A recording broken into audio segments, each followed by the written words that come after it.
taking those from nobody. Jaylen Brown. Your superstars have off games. Follow us on social media at Celtics Talk Weekly.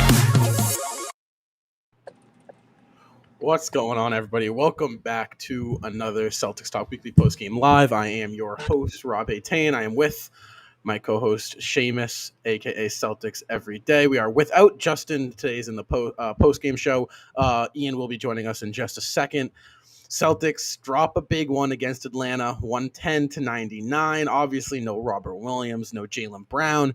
However, Seamus, the Celtics fall to 7-8, under 500 yet again. It really seems like they can't crack that barrier of 500. What really happened tonight for the Celtics that resulted in a loss?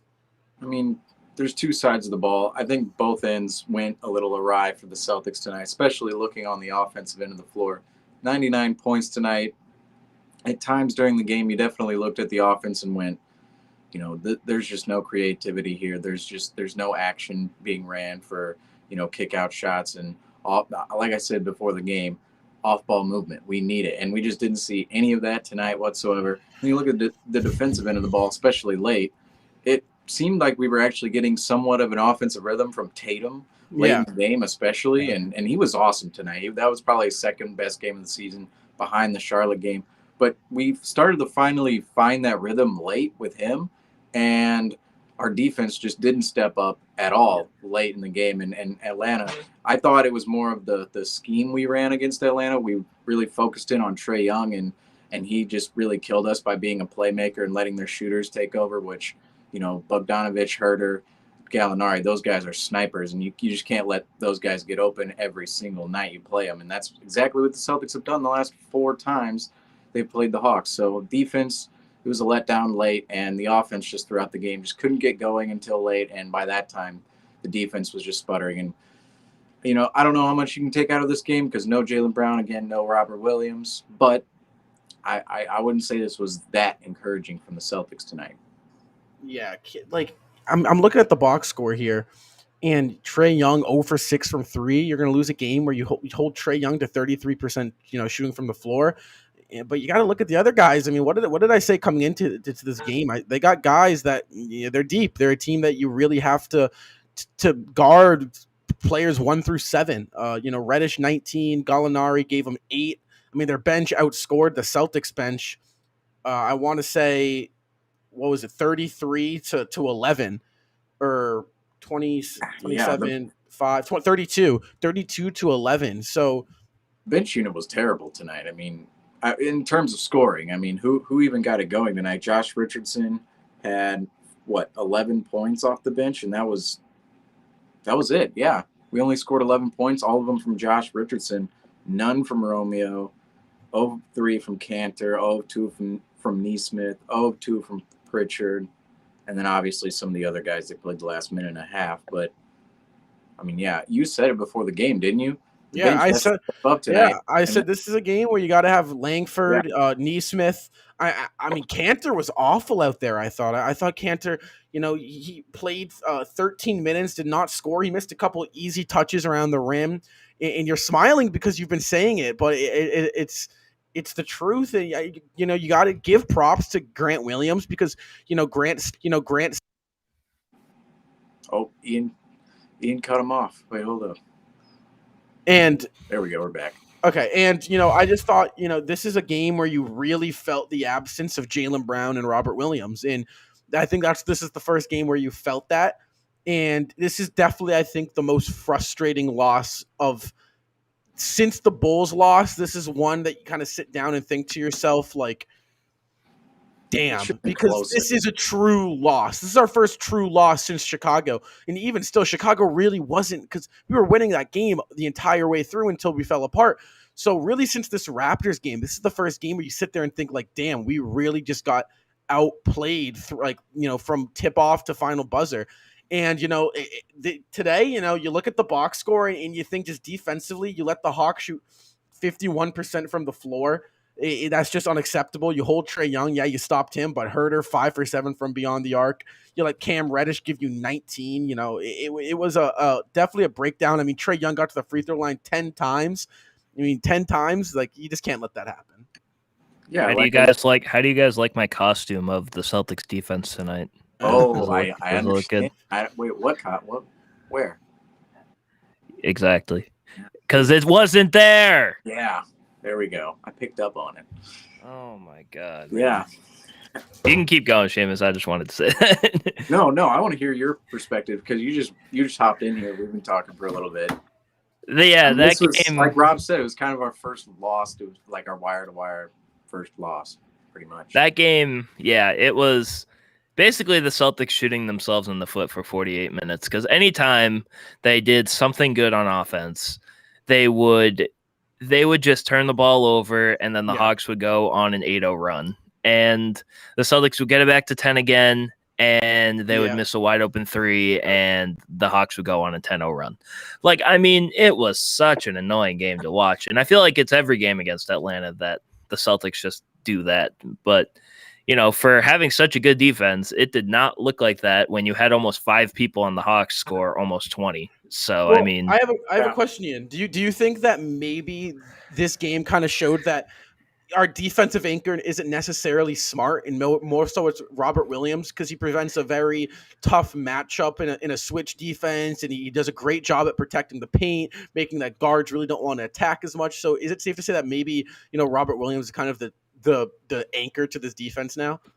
Oh yeah, of course. It's basically always been Robert Williams. I mean, without him, I mean, he's damn near blocking like 2 shots a game, and he's rebounding. Right like, I mean, and he rebounded like 16 times against the.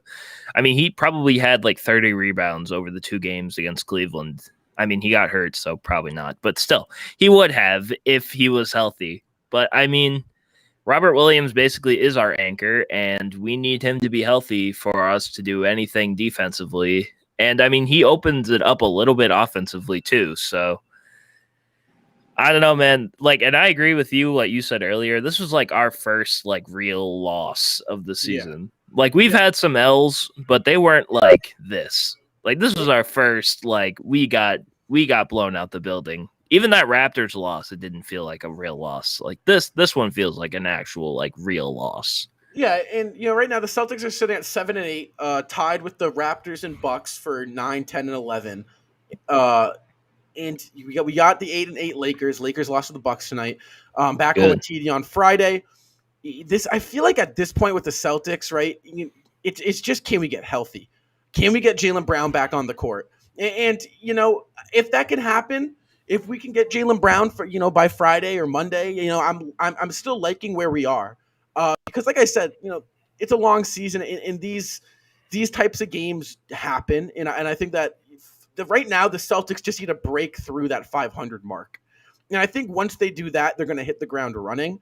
I just think it's like almost a mental game right now. It's like you go to 500 and you drop one. You go to 500, then you drop one. It's like it's so hard for this team to break through. And like I said, like this was just a game where Tatum can only do so much. I mean, Tatum played a great game, 34 points. Finally, you know, shots were falling. It was aggressive.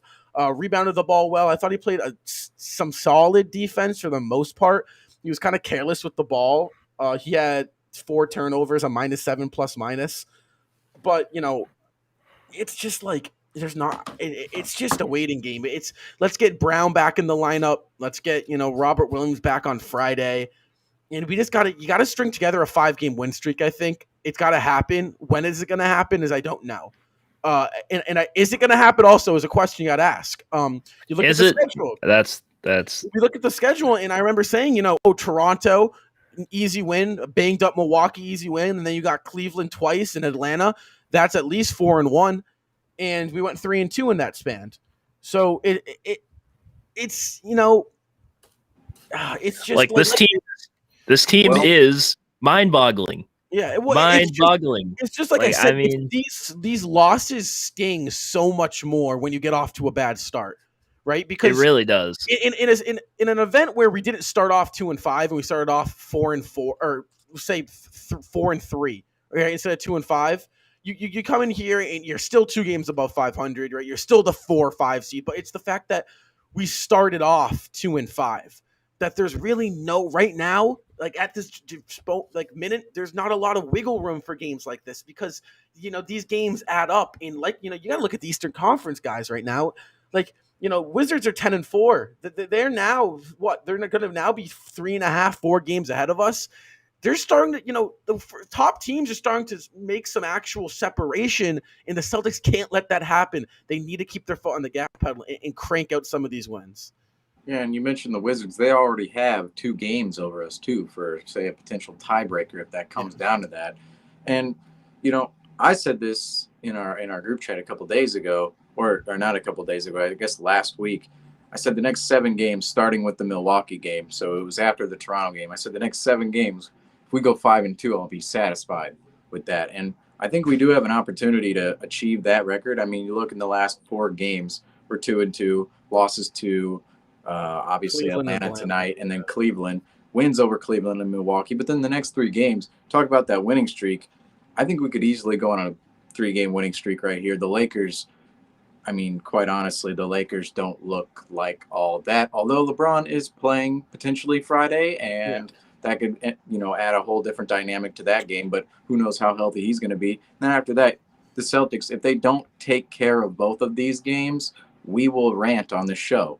Celtics versus the Thunder at the Garden. Celtics versus the Rockets at the Garden. Saturday, Monday, 2-0. Okay, well, nothing else is acceptable. 2-0. Those teams are absolutely horrendous, especially the Rockets this year. Those should be take care of business. After that, you got a tough game against the Nets, still at home, and then against the Spurs. So potentially, they could go on a 5-game winning streak now. Obviously, the Nets game, I think, would be the toughest out of all those. Well, Brooklyn's not looking too hot right now either. Yeah, and I mean, I think this is a stretch where the Celtics can turn it up.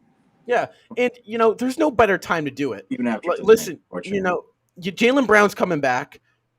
You're at home for a 4-game homestand. You got a week back at home. You got a week in your practice facility. A week to get it going.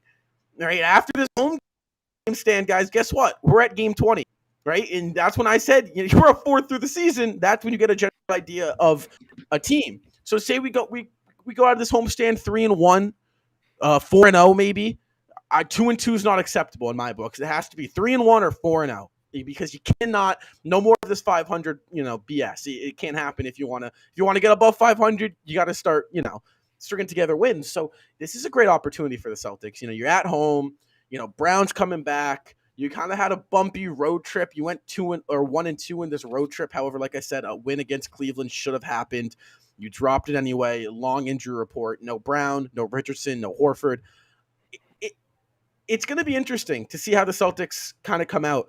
I just want to see Jaylen Brown back in the rotation.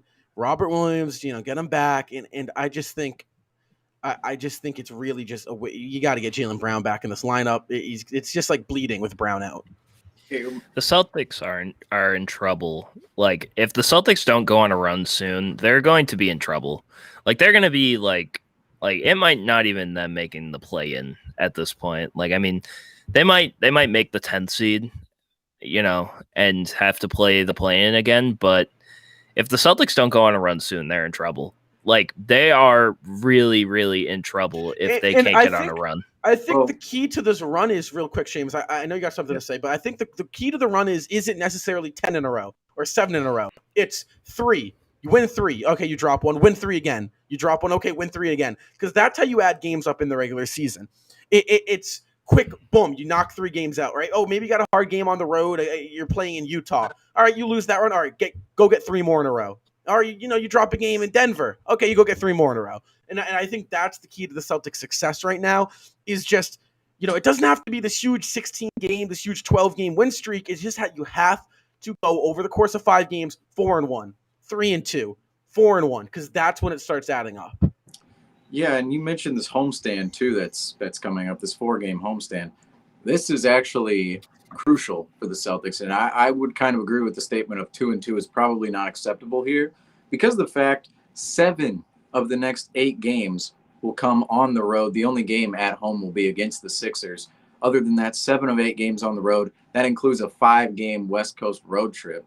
Yeah. That's a brutal stretch. for the Celtics after they leave home. And if they don't capitalize on these next 4 games, that's certainly when you could start seeing the team get into trouble because, like you said at the start, these teams are creating space with the Celtics. And, we could eventually say, like, okay, we're going to get over the hump. This team should fall. This team should fall. Well, right now, I mean, the gap is only widening. It's not coming together. And we're 15 games into the season now. We're almost a quarter of the way through. So this next stretch for the Celtics, I would say, is a very crucial part of the season, looking at it in the long-term spectrum of the season. Yeah. So let's look at some over-unders here, right? Now, first over-under we had was Jason Tatum points, 24.5. We all had the over. He hit over, which is good. He had 34. Like I said, great game from Tatum. 34 and 9 and 5. Complete game. I would have kind of, it's a shame too because I would have liked to see Tatum kind of slow the game down and kind of start taking control. I didn't necessarily see that, but, he did a great job, I think, at stopping Atlanta's runs. I think Atlanta would get 2 quick threes and Tatum would come down, get a bucket or two. And I think that helped us a lot tonight. And, props to Tatum. He 5 for 6 from the line, 54% from the floor, 42% from 3. Great shooting numbers all around for Tatum. So props to Tatum. Next one was Al Horford over under 7.5 boards. We all thought that was easy. He missed that. We all had the over. He didn't hit that. He got 7 rebounds. And the Celtics won the rebounding battle, mind you. It was said that if the Celtics, if Horford doesn't get above 7, we're going to get blown out in the rebounding category. Well, we actually won. Well, yeah. But to be fair, before Ian, 11 rebounds for John Collins, 12 rebounds for Clint Capella. We won the rebounding battle, but did we really win it down low with these 2 guys? Yeah. I don't know. No. I mean, it was tough. I mean, Al can only do so much. And I want to say this, and I know Seamus talked about it. Like, he made a whole post about it on his Instagram. Enes Kanter is not good. He is not good. And, like, I like Enes Kanter, and I really like him. Like, he's a really great person. I like that he speaks out. But he is not good, man. The thing that annoys me about him is that anytime he tries to get a rebound, he always tries to hit it back up to himself. Like, have you noticed that when he tries to get the rebound, he, like, hits it up like a volleyball and he tries to catch it again? Yeah. Like, I mean, it is so frustrating. And anytime the ball is passed to him, he just drops it. Like, his hands are just, like, don't know how to catch a ball. Yeah, well, I don't know. That's my mini rant on Enes Kanter. You got to think right now, who's this? We thought Kanter was a great third-string center. Kind of turned out not to be anything at all. He really hasn't seen the court. When he has seen the court, he's been kind of underwhelming. I thought he didn't get an awful game last night against Cleveland. He didn't really give us too much. He gave us 5 points. I want to say 4 or 3 rebounds. So not awful, but, I mean – this game, I look at Aaron Nesmith, I look at Romeo Langford and think to myself, you guys got us 0. You think, Langford gets us 6, Nesmith gets us 8. That is 14 more points. And guess what? Celtics are up by 3 in that scenario. Yeah, and Richardson didn't do much in the fourth quarter either. Like, I mean, shout out to Richardson for keeping us in the game most of the game. Yeah, he was literally our only bench production tonight. Yeah. Like, did anyone else from the bench score? No one else did. It was only him. And that's the I remember saying this in the podcast before the season started. This bench is going to be as good as Romeo Langford and Aaron Nesmith are willing to make it. Especially when you have injuries, because when you have injuries, now you have Grant, who's actually been he seems to be better in the starting lineup than he seems. He really does. Yeah, when he's in the starting lineup, it actually seems like he plays better than when he's coming off the bench. I don't know whether he gets a rhythm early. I think that's something Emi should look at because he's played great the past 2 games, 18 points, 11 points. I mean, 2 great games from Grant. But something I said in the offseason coming into this year was, with guys like Langford and Nesmith on the bench, they're young, right? And when Brown goes down, that pushes Schroeder with your main bench piece into the starting lineup. Those 2 guys have to produce. When they don't produce, games like this happen. Because look at Atlanta's bench, 19 from Reddish, 8 from Gallinari, 2 from Williams, 3 from DeLon Wright. You don't think that's a lot, right? You hear that box scoring like, oh, other than Reddish, no one really did anything. 8 points, when you get 8 points off the bench, that is huge. And when you look at the Celtics, Gallinari alone almost outscored their bench, and that was the problem. Sure, they got us, they combined, 5, 5, and 4. They together had 14 rebounds through the Cantor, Langford, and Nesmith. But when your main scorer or second go-to guy in Brown's out, when your defensive anchor in Robert Williams is out, there has to be a step-up mentality, and the Celtics just completely lacked that this game. Because if you look at the starters played great, actually. The start. I mean, Tatum 34, Smart 8 and 11, Horford 13 and 7 with 2 steals and a block, Schroeder 15, Williams 18. Starters played great. Look at the bench, no production off the bench, and that is just the bleeding wound from Jaylen Brown being out for so long. Also, can I say? Sorry, Shane. I just want to say one thing. I hate Danilo Gallinari so much. He's like, I hate him so much. He's up there with like, I don't know, Luka Doncic and DeMar DeRozan for people that I hate when they play against the Celtics. Yeah. It's the AKA Celtic killers. Yeah. It's the DeMar DeRozans. It's the Ish Smiths. It's the Pat Connaughtons. The Pat Connaughtons, the hometown kids. But that being said, Celtics killer on the Celtics. Enes Kanter. I think people completely missed my point on that post you mentioned earlier. Enes Kanter is a completely unplayable player in the year 2021 in the NBA. What are his 2 best assets? Rebounding posting and up, post-play, yeah, and rebounding. Exactly. Great rebounder. We should have him out there on some nights because of his rebounding. That being said, the post-up completely abandoned by pretty much every team in the NBA this season and really the last half decade. Post-up play, one of the most inefficient plays. It slows down your entire offense, and especially if you don't have a player that's efficient at continuously scoring on those post-up plays, they're a total waste of time. And then you go and look at the defensive end of the floor for Kanter, and I mean, come on, you cannot play drop coverage every single possession against today's NBA guards. Those guys will burn you every single time with the amount of space you give them from playing drop coverage. And that's exactly what you have to do with Enes Kanter every time. No matter whether he's in a good position or not, he's getting burned every single time down the floor. And maybe it's not always centered on him, but the action is always affected by what he's doing on the defensive end. And circling back around to offense too, bigs today, what have they developed into? A lot of them are rim running bigs, or a lot of them are pick and pop bigs that can step out and shoot a 3. Enes Kanter, I'm sorry, he can't do either. He's a post-up player, he's a rebounder, and he's someone who can't move his feet and never has good positioning on defense ever. And I love Enes Kanter. I'm glad that he speaks out for the people who cannot speak out for themselves in certain situations around the world that are just horrendous and you can't even think about it from our perspective. And he stands up for those people, and I love Enes for that. But as a basketball player, and this is strictly as a basketball player, Enes Kanter, he's unplayable in the year 2021. Well, there should be a question starting to be asked now is, Richardson's been great. Schroeder's been great. Horford's been awesome. But you kind of got to look at Nesmith and Langford and think to yourself, these 2 guys have been kind of underwhelming this season, especially in tonight's game, because this was their game to step up. This was the game for Nesmith to get us 14 or Langford to give us 13. Like, this was the game. So is there, I think there might be a trade. I think there should be a trade brewing with one of those 2 guys. I think it's time.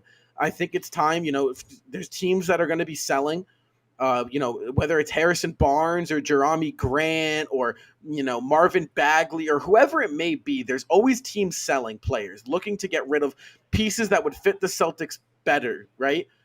And I don't think Nesmith and I don't think Langford is what this team needs. I think they're 2 young, unexperienced guys that we thought were going to be better than they actually are going to be. And I think this season, it might be an unpopular opinion in Boston, but I think this season we got no time for this whole Nesmith and Langford waiting period, because there's got to be the question. The Celtics finish the 10 spot, 9 spot. You're going to start, Tatum's going to start getting pissy, and Brown's going to, I think less so Brown, but that's a possibility they got to look at. You have to keep your stars happy, and the best way to do that is winning.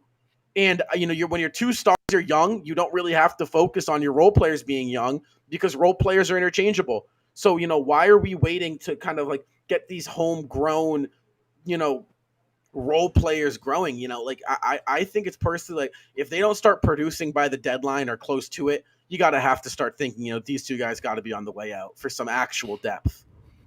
Yeah, for sure. I mean, honestly, I think more Langford than Neesmith. Honestly, I like Langford defense, but it's hard. It's a toss up between the two of them because they both play somewhat similar games. I don't know really. I mean, Langford's defense might be a little better than Neesmith's right now, but if you give up on Neesmith, you run the chance of him becoming a somewhat consistent scorer. But is because he he ever still going to has his become a three. consistent scorer in Boston? I don't think that. I don't know. I don't know. Especially when you're two. It's not like these two guys aren't like Ja Morant's, right? Brown and Tatum possess different skills than Ja Morant and different skills than Trae Young. That's not their or Ben Simmons. They're not playmakers. They don't make others around them, more. They don't get them more shots. Mind you, that is a skill they could potentially get. I hope they get that skill. But I think that Langford and Neesmith don't have the opportunity to grow in Boston. And I think you could move them for a piece that could actually help. I mean, look at Richardson. Richardson's been great for us, I think. Getting us a consistent 10 to 15 off the bench recently, it goes a long way. And I think those are the players you need.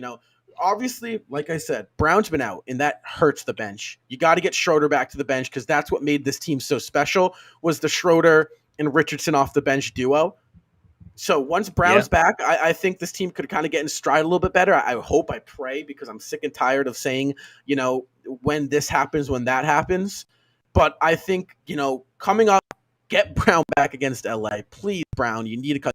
The doctor said there's no pain. It's just kind of getting him back into the swing of things. So I don't know if that will be by Friday night. But, obviously there's a back-to-back, so I'd assume he's going to play one of those two if I had to guess, whether it's Oklahoma or LA. Friday night I won't be here. I'll be at the game if you're going there. Hope to see you there. But pre and post game coverage that will be covered by Seamus, Ian, and Justin, I believe. Guys, before we head out, what are we thinking needs to happen for Friday? Any last comments? Well, I want to give a shout out to Jason Tatum actually tonight. I know he's our star player. He's under a max deal, but this was probably the first game in a long time where you look at it and go, wow, Tatum, he just cared the whole game. Even the fourth quarter when we were down 11, he was out there hustling on defense, trying to score every single possession. He was really engaged in the game for the entire way through. And I think that's something that, we've all kind of questioned from Tatum at times, is his want to win, his desire to be a team leader and be that guy. And tonight, he had, what did he end with? 34 points, I believe, tonight. And, he was great all night. And even late when we, seemingly we didn't have a chance, he was still fighting until the final buzzer went. And, well, obviously, actually, until he got, subbed out in garbage time. But, it was one of those performances from Tatum that you go, Celtics lost. That sucks. But, we actually have a superstar on our hands here. Yeah, for sure. Yeah, I also want to give a little something to Tatum. I mean, he's had a rough season. Everyone asks all the time, what's going on with him? What's his problem? Does he really care? I mean, he is a superstar. And I mean, he's a superstar in the making. He's he's going to be a star in this league. He's going to run the league for a little bit. So the fact that we have him on this team is incredible. And it's nice to see that he's not the reason that we lost this game. It's due to the bench. But at the same time, it basically just gave me deja vu to last season where Tatum does really well, but the rest of the team sucks. Yeah. And, like I said, I would assume, this was a rare game. This was the first, like I said, this is the first game we saw this season where players weren't stepping up, and it was actually Tatum who wasn't receiving the help instead of Tatum helping. And so I would assume, like, you got to look at trends. This has not been the trend for the Celtics season. This game, it was a rare standout game, and like I said, it hurts when you start 2-5. These games really sting more than when you start off 5-2. However, the Celtics did start 2-5, and they got to find a way to turn that around. And I think it'll start Friday night against the Lakers at home. Looking to have Jaylen Brown back, a 4-game homestand. The Celtics got a doubleheader. Started off with LA, then they got OKC. Then I believe, who comes after that? Oklahoma, Houston. And then OKC. Then Houston. They're playing right now, and Houston's about to go 1-14 on the season. Yeah. So jeez. Who's worse, Houston or New Orleans? Who's worse? Oh, it's definitely Houston. Yeah. So you got Celtics half. Houston's 1-14, and their only win is to Oklahoma City. Yeah. Second game of the season. So they're on go Pats. Celtics have to win against the Lakers. I think that's a must-win game, whether LeBron's playing or not. You have to win that game. Jaylen Brown, I would love to see him back in the lineup. Let's go 4-0 for this homestand, guys. Right? Let's do that. It starts at home, so let's get 4-0. Let's beat the Lakers back in Boston. And let's get this ship rolling. I think this was a loss that the Celtics are going to not look back at, and hopefully keep moving forward. Shorthanded, no Brown, no Rob Will, two of arguably your 3-4 best players. Celtics, like I said, back at it Friday. We're back here 7:00. I'll be at the game. Hope to see anyone there. Go Celtics. We'll see you next time. Go Pats. Go Pats tomorrow. Oh, and go Pats. Let's go, yes, Pats. Sir.